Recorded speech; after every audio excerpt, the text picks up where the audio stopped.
Great Douglas Murray has weighed in on the Tucker Carlson issue with platforming the likes of Nick Fuentes. And my goodness me, is it a great article? So that's what we're going to be looking at today. And I love when Douglas Murray says his piece because it is usually really concise, straightforward, and gets you all the time. He always gets his man. He really does always get his man. And as I've said a number of times on this show, when it comes down to platforming people, we're not saying you can't platform people, but you've always got to ask yourself the question, why? What is the purpose? What are you trying to feed if you are platforming this particular sort of person? And Tucker doesn't really care. Tucker plays a very, very dangerous game, right? And loads of people seem to love him because he acts like he is, a nothing sort of person, like he's a humble individual, but he gaslights everyone to kingdom come. He's quite good at it, actually. I'll give him that much. And, the thing is, you can always tell someone if you're thinking for more than 10 seconds, right? If you are thinking for more than 10 seconds, fantastic. You're able to see that Tucker Carlson is a almighty dingbat and a gaslighter at that, and doesn't have your best interest or the truth's interest at heart. Hence why he platformed Nick Fuentes with absolutely no pushback whatsoever. Because if he did care about the truth, he would push back, wouldn't he? Makes you think, doesn't it? Now, Douglas Murray has said, conspiracy kook, Tucker Carlson is no conservative and no friend of Charlie Kirk and J.D. Vance. Tucker Carlson is not a good friend. Just years ago, when the podcaster was pretending to be friends with President Trump, Carlson was caught privately saying of Trump, "I hate him passionately." In September, another person that Carlson claimed to be friends with, Charlie Kirk, was shot dead. Carlson used the aftermath of his friend's assassination not to demand that the suspect in the shooting be prosecuted to the fullest extent of the law. He didn't seize the moment to insist that perhaps the radical left dialed down their hateful rhetoric against conservatives and Republicans. Oh, no. Nor did he keep attention focused on the trans extremist links to the alleged shooter. No. Carlson chose to use the occasion to deflect attention from the perpetrator seized by the FBI and return to his pet obsession, the Jews. In the wake of the assassination, Carlson was one of a number of kooky online influencers, love that word, just you're a kook. I call it dingbat, but kook, same thing, who suggested that Kirk's views on Israel had been changing and that perhaps for this reason the state of Israel had something to do with his murder. It was a crazy conspiracy theory, but Carlson was happy to push it. What a way to honor a friend. Then this past week, Carlson proved again what an appalling person he has become. He invited onto his show an avowed Holocaust denier and racist and Hitler lover, Nick Fuentes. We don't need to linger here over all the horrifying and trolling bile that Fuentes has spewed out of his online followers. It is enough to say that he is so toxic that he could almost have been invented by the radical left as a way to delegitimize the political right in this country. Because as we know, we see the left looks very similar to the crazy right. Any normal person would want to keep a million miles away from such a snarling, ugly actor. But if anyone was to sit down and give Fuentes one of the largest audience of his career, you would have thought that there would be some hostile questions, the kind of relentlessly hostile questioning Carlson can do, such as in his recent astounding hostile interview with Ted Cruz. Surely, right?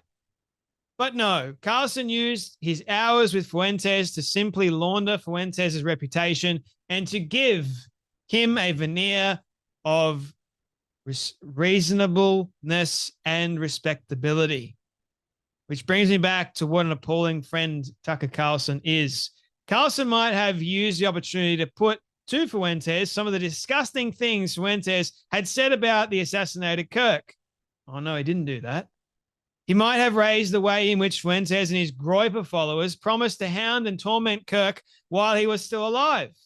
Carlson might have also asked Fuentes why he had seen fit to use the weeks after Kirk's assassination not only to push the claim that the Jews murdered Kirk, but to also attack Kirk's widow. Now, in Nick Fuentes' defense, in that line right there, Fuentes himself came out and said that it wasn't to do with the Jews. There's no evidence of that. So I'll give a little bit of credit to Fuentes because that's the truth of the matter. The Groypers, however, a little bit of a different story. Some of them were alluding to the Jews being involved. So that's, I think, what Douglas Murray is saying right there. In a recent online rant, Fuentes said, Erica Kirk is a spook. Erica is a plant. We all know that. That is a fact. That is basically established. She was shopping around for a political husband. God knows where she comes from. She found one in Charlie Kirk. Charlie is not a good-looking guy. Ouch. Fuentes went on to suggest that Kirk's mourning widow is just acting. It's a heck of a thing to claim to be friends with someone and then bring a guest onto your show who not only hounded your friend in life, but mocks and smears his widow after his death. But then that's the sort of friend Tucker Carlson is, isn't he? And then there is more. And there is worse. Because Carlson also claims to be friends with Vice President J.D. Vance, he also appeared on stage with him and warmed him up and President Trump at rallies. Most of us think friendship includes defending your friends and defending their wives, not Carlson. Here is just some of what Fuentes has said recently about J.D. Vance and his beautiful, impressive wife, Usha. During one recent rant, Fuentes described J.D. Vance as a rat race mixer who married a Jeet, who named his son Vivek. For anyone not up on their racist cesspool terms, a Jeet turns out to be a racist term used to smear people of South Asian, specifically Indian, ancestry. Fuentes went on to claim that Vance was mentored by a Jewish neocon and a gay Fed, and again called Vance a fat gay race trader who married a Jeet. Elsewhere, he has attacked people for supporting Vance because of the ethnicity of Vance's wife and the fact that the couple have produced children who Fuentes calls non-white. Elsewhere, Fuentes has attacked Vance because his kids are brown. These are vile things to say about anyone. Most of us wouldn't want to be anywhere near someone who has said such a thing about a total stranger. But if you had somebody in front of you who had said that about your own friend, his wife and children, wouldn't you want to bring it up? Putting aside for a moment why you would platform such a toxic toad in the first place, toad, I love it, why then allow him to normalize himself in front of a worldwide audience without even bringing up all the disgusting things he has said about people you claim to know and love? You know why that is? Because Fuentes stands by it. He doesn't care. And they know that. So Douglas, that's why they didn't do it. Because even in the past, Nick will stand by everything he said. And he will defend everything he said. Even if you call it racist, it doesn't matter. To him, it's just a term. To him, he just normalizes it. To him, he doesn't care. Because he knows that, hey, they're still going to platform me anyway. So why does it matter? If they bring it up, I'm quite happy to defend it. And that's what I mean.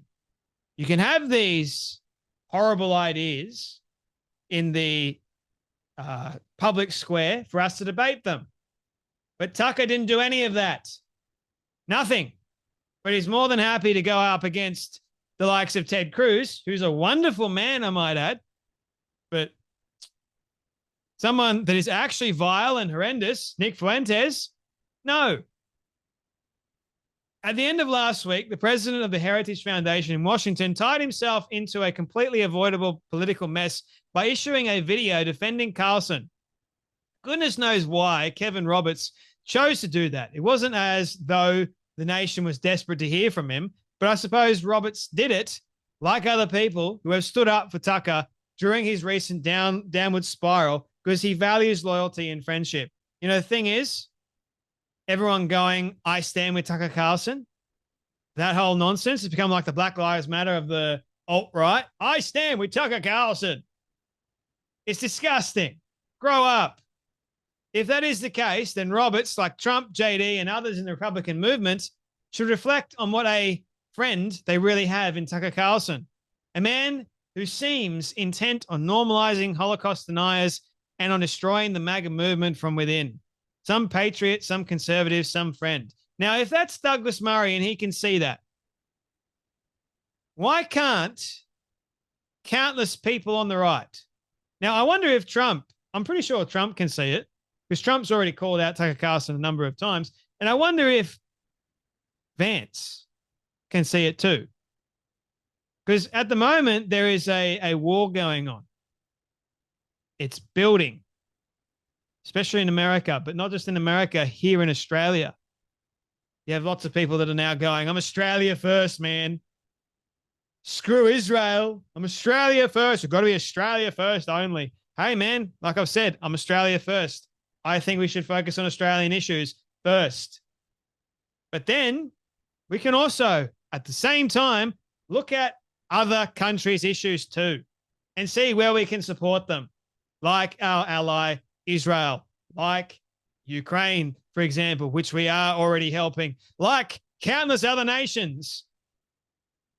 Be like New Zealand as well if they needed help. Like, what has happened? It's just become like this dog whistle they're throwing out now.